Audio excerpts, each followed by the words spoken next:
ሃይ ማሚዎች እንዴት አመሻችሁ? ሉካዬን ዛሬ በየአይነት ላበላው ነው። እንደምታዩት ምስር፣ ካሮትና ቆስጣ አለኝ። እንደዚህ ከታትፌ አጣጥቤ ካዘጋጀው በኋላ ሶስቱን አንድ ላይ ቀላቅዬ ለ20 እስከ 30 ደቂቃ እቀቅለዋለሁ እንደ ስቶባችሁ ፍጥነት። ከዛ ልክ እየበሰለ ሲመጣ ከላይ ቆስጣውን ትጨምሩታላችሁ። ከ20 እስከ 30 ደቂቃ በቂው ነው። እንደዚህ በስሎ ታወጡትና መፍጨት ነው። እኔ ልጄን በየቀኑ አይረን ያለው ምግብ እሰጣለሁ። ሁሌ ምግቦቹ በተለይ ከሰዓት ራት ሲበላ አይረን ያለው ምግብ ነው ሁሌ የማዘጋጅለት። እንደምታዩት ይሄኛው ደግሞ ፕሮቲን አለው፣ አይረን አለው፣ ካልሲየም አለው፣ ፋይበር አለው፣ ቫይታሚን ኤ አለው። ስለዚህ ጥሩ የሆነ የተመጣጠነ ምግብ ነው። ልጆቻችሁም ይወዱታል። ቴስቱን በጣም አሪፍ ነው።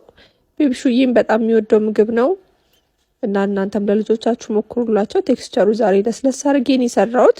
ስለዚህ ከ6 ወር ተኩል እስከ 7 ወር ባለው ጊዜ ጀምሩላቸው።